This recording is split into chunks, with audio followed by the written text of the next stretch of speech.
गरुड़ पुराण के 10वें अध्याय में पंछीराज गरुड़ भगवान विष्णु से बोले, हे प्रभु, दाह संस्कार का विधान क्या है? पत्नी के सती होने का क्या कारण है? शिशु की अंत्येष्टि किस प्रकार करनी चाहिए?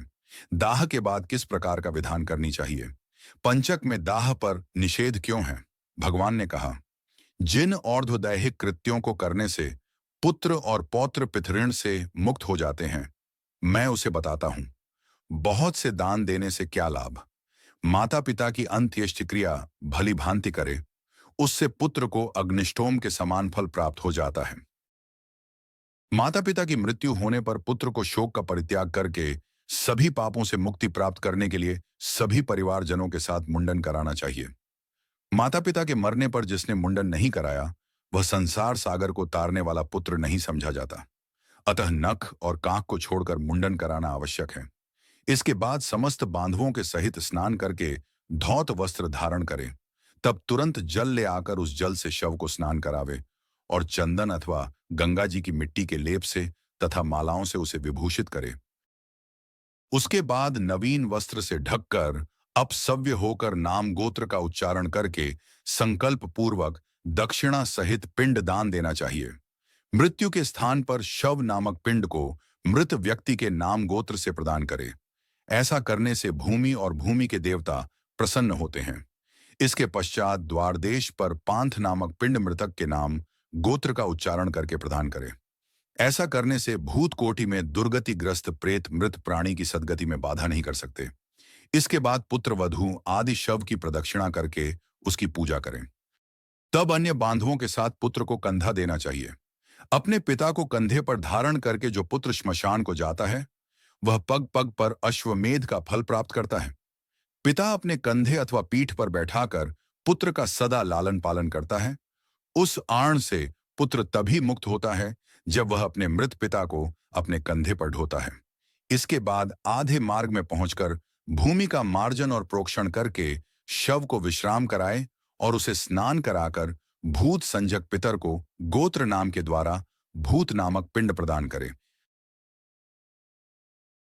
इस पिंड दान से अन्य दिशाओं में स्थित पिशाच, राक्षस, यक्ष आदि उस हवन करने योग्य देह की हवनीयता में अयोग्यता नहीं उत्पन्न कर सकते।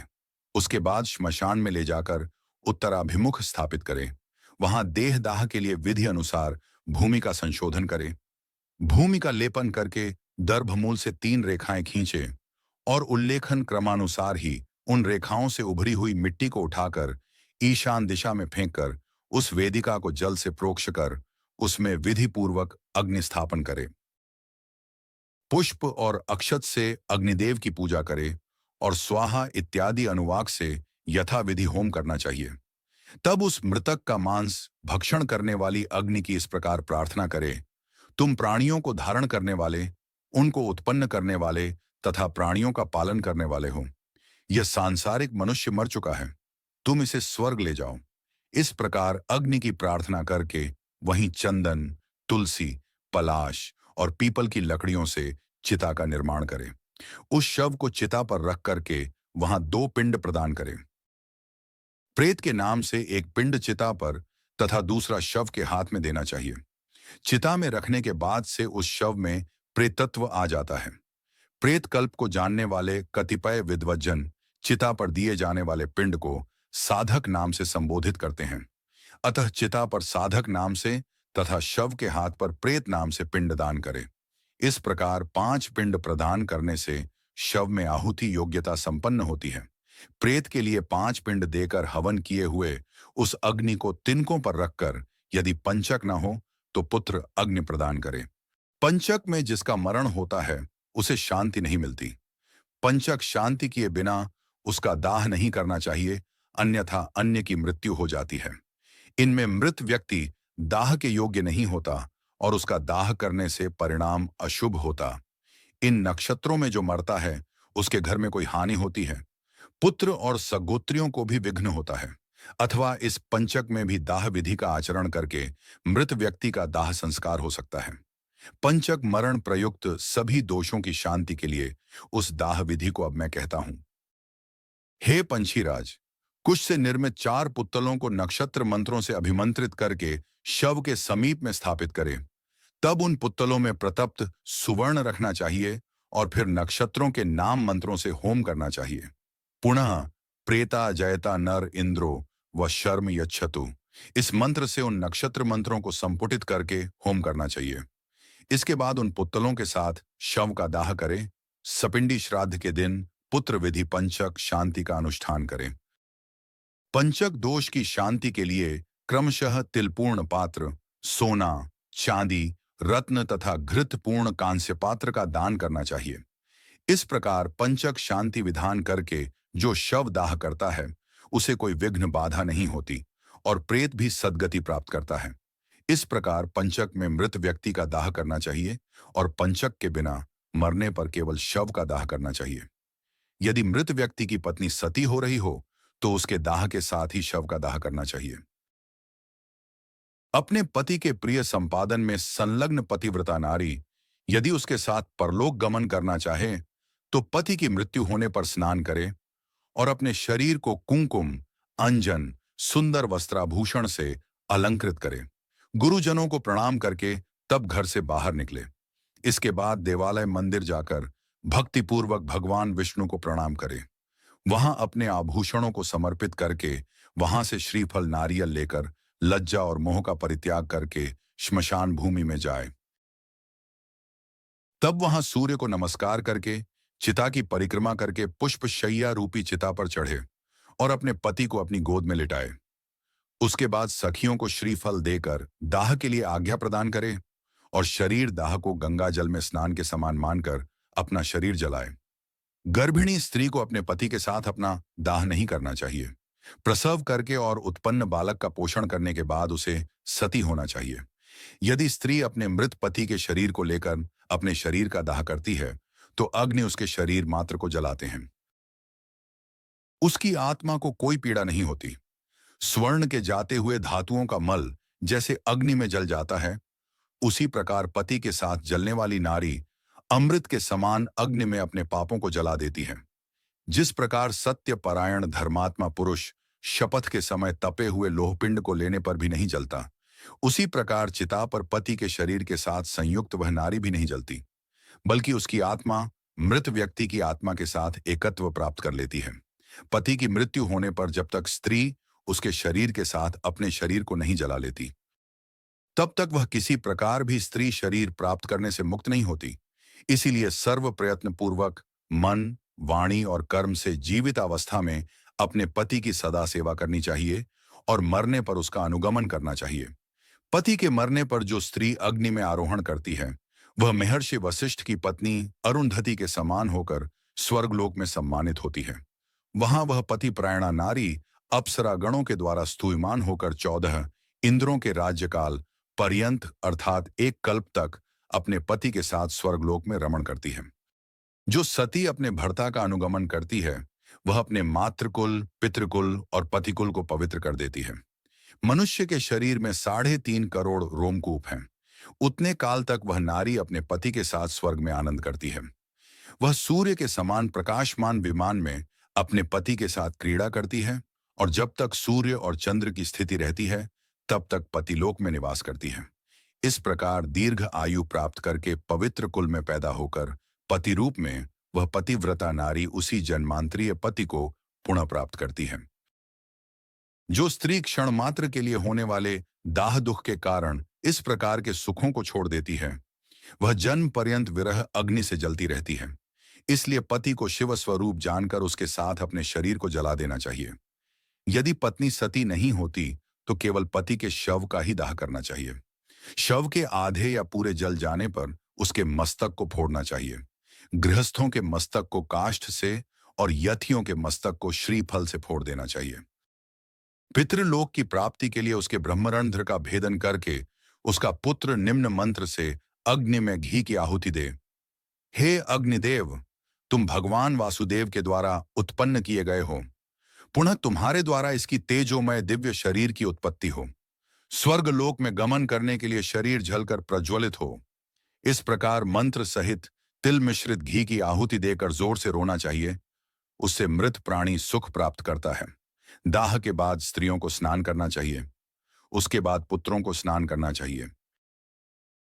उसके बाद मृत प्राणी के गोत्र नाम का उच्चारण करके तिलांजलि देनी चाहिए। फिर नीम के पत्तों को चबाकर मृतक के गुणों का गान करना चाहिए। आगे आगे स्त्रियों को और पीछे पुरुषों को घर जाना चाहिए। पत्तल में भोजन करना चाहिए और अन्न नहीं खाना चाहिए।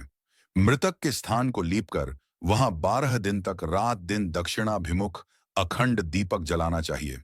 शवदाह के दिन से लेकर 3 दिन तक सूर्यास्त होने पर श्मशान भूमि में या चौराहे पर मिट्टी के पात्र में दूध और जल देना चाहिए।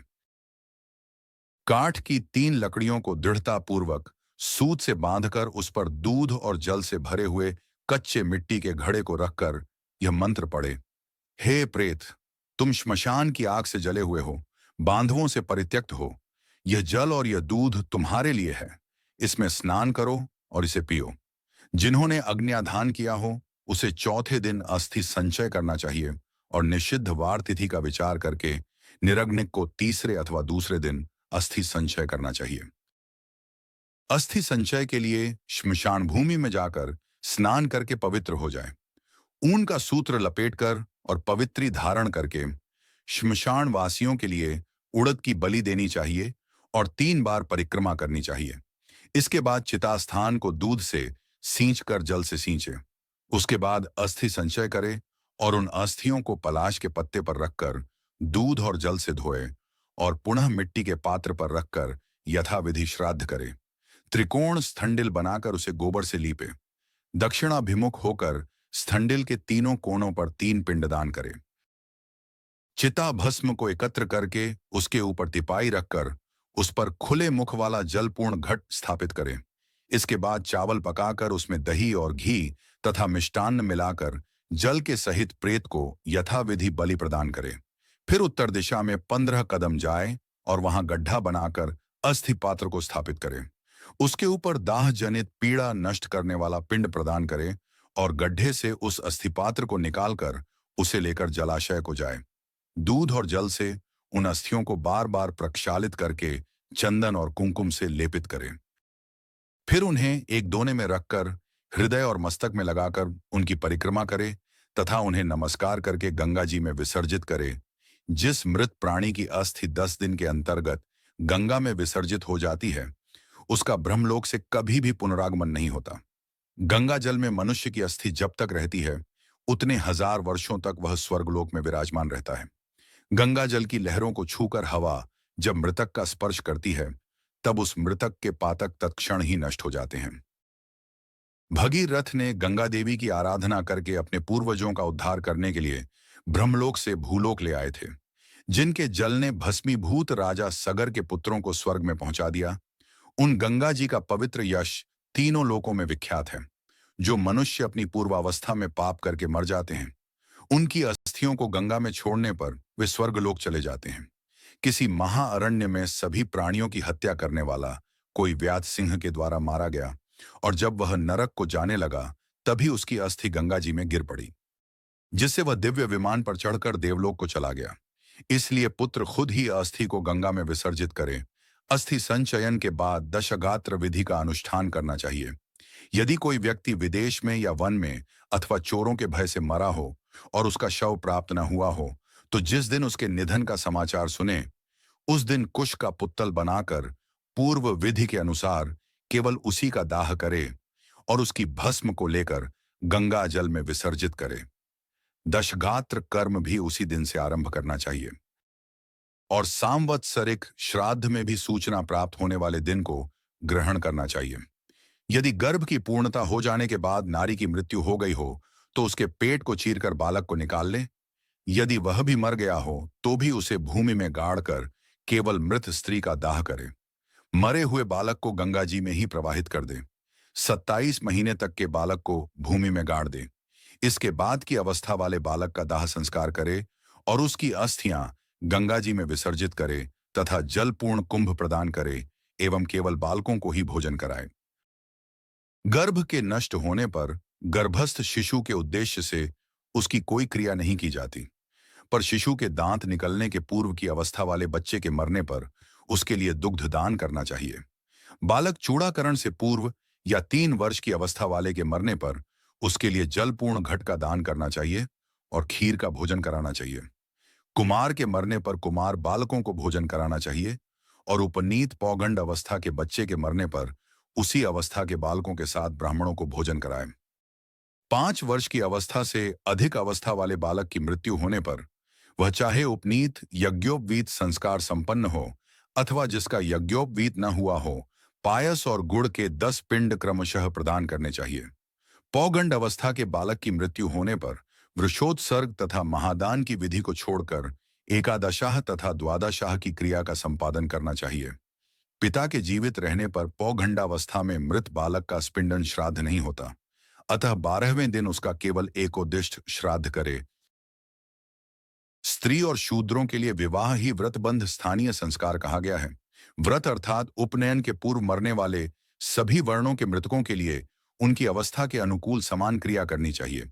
जिसने थोड़ा कर्म किया हो, थोड़े विषयों से जिसका संबंध रहा हो, कम अवस्था हो और स्वल्प देह वाला हो, ऐसे जीव के मरने पर उसकी क्रिया भी स्वल्प ही होनी चाहिए। किशोर अवस्था के और तरुण अवस्था के मनुष्य के मरने पर शय्यादान, वृषोत्सर्ग, पददान, महादान और गोदान आदि क्रियाएं करनी चाहिए। सभी प्रकार के सन्यासियों की मृत्यु होने पर उनके पुत्रों के द्वारा न तो उनका दाह संस्कार किया जाना चाहिए, न उन्हें तिलांजलि देनी चाहिए और न उनकी दशगात्र क्रिया ही करनी चाहिए, क्योंकि सन्यास ग्रहण कर लेने मात्र से नर ही नारायण स्वरूप हो जाता है। त्रिदंड ग्रहण करने से मृत्यु के बाद उस जीव को प्रेतत्व प्राप्त नहीं होता। ज्ञानी जन तो अपने स्वरूप का अनुभव कर लेने के कारण सदा मुक्त ही होते हैं, इसलिए उनके उद्देश्य से दिए जाने वाले पिंडों की भी उन्हें आकांक्षा नहीं होती। अतः उनके लिए पिंडदान और उदकक्रिया नहीं करनी चाहिए, किंतु पितृभक्ति के कारण तीर्थ श्राद्ध और गया श्राद्ध करने चाहिए। हंस, परमहंस, कुटीचक और बहुदक इन चारों प्रकार के सन्यासियों की मृत्यु होने पर उन्हें पृथ्वी में गाड़ देना चाहिए। गंगा आदि नदियों के उपलब्ध न रहने पर ही पृथ्वी में गाड़ने की विधि है। यदि वहां कोई महानदी हो तो उन्हीं में उन्हें जल समाधि दे देनी चाहिए। इस प्रकार गरुड़ पुराण के अंतर्गत दाह स्थिसंचय कर्म निरूपण नामक 10वां अध्याय पूरा हुआ।